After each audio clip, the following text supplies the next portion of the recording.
ঘন কুয়াশা আর হিমেল হাওয়ার উপকূলে এখন শীত, আর শীত মানেই খেজুরের রস। তাই শীত মৌসুম আসার সঙ্গে সঙ্গে ব্যস্ত হয়ে উঠেছে উপকূলীয় প্রত্যন্ত অঞ্চলে গাছিরা। শীত হলো খেজুর রস আহরণের মৌসুম। গাছিরা খেজুর গাছ থেকে রস আহরণের যাবতীয় প্রস্তুতি ও সংগ্রহে ব্যস্ত।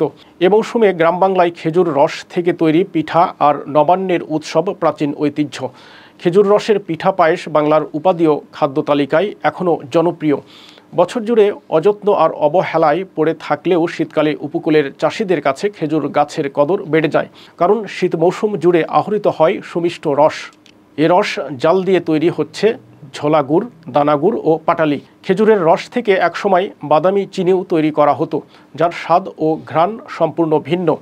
খেজুর গাছের বৈশিষ্ট্য হচ্ছে যত বেশি শীত পড়বে তত বেশি মিষ্টি রস দেবে। শীতের সকালে খেজুর রস পান শরীর ও মনে প্রশান্তি এনে দেয়। খেজুর গুড় আবহমান বাংলার সংস্কৃতির অনুষঙ্গ। খেজুরের নলেন গুড় ছাড়া শীত মৌসুমের পিঠা খাওয়া জমে ওঠে না। খেজুর রস গ্রাম বাংলার শীতের সঙ্গে মিলেমিশে একাকার। খেজুর গাছকে বলা হয় মধুবৃক্ষ। দণ্ডায়মান এই গাছ থেকে বিশেষ পদ্ধতিতে গাছিরা রস আহরণ করে।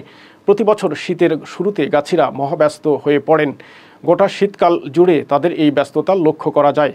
গ্রামীণ জনপদে খেজুর গাছ ও গাছিদের নিবিড় সম্পর্ক চোখে পড়ে। অত্যন্ত যত্নের সাথে গাছিরা খেজুর গাছ থেকে রস আহরণ করেন। সব বয়সের মানুষের কাছে সুমিষ্ট ও সুস্বাদু এ রসের ব্যাপক কদর রয়েছে। শীতকালে গ্রামাঞ্চলের প্রায় প্রতিটি ঘরেই খেজুর রস ও গুড় দিয়ে চলে পিঠা পুলি তৈরির নানা আয়োজন।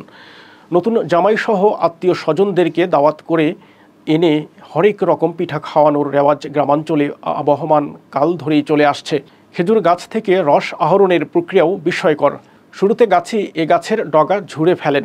এরপর এক সপ্তাহ পর ধারালো শ্যান দিয়ে সেই অংশ চেঁচে বাঁশের গোজা ও নল লাগিয়ে হাঁড়ি ঝোলানো হয়। তবে আজকাল প্লাস্টিকের বোতলেও খেজুর রস আহরণ করা হয়। রস আহরণের জন্য এ কাজটি করা হয়। দুপুরের পর থেকে সারা রাত ফোঁটা ফোঁটা রস হাঁড়িতে পড়ে। সকালে গাছি সেই হাঁড়ি ভর্তি রস নামিয়ে আনেন।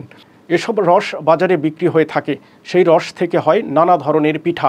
শীতের পুরো মৌসুম জুড়ে চলে রস, গুড়, পিঠাপুলি, পায়েস খাওয়ার পালা। নতুন গুড়ের মিষ্টি গন্ধে আমোদিত হয়ে ওঠে গ্রাম বাংলা।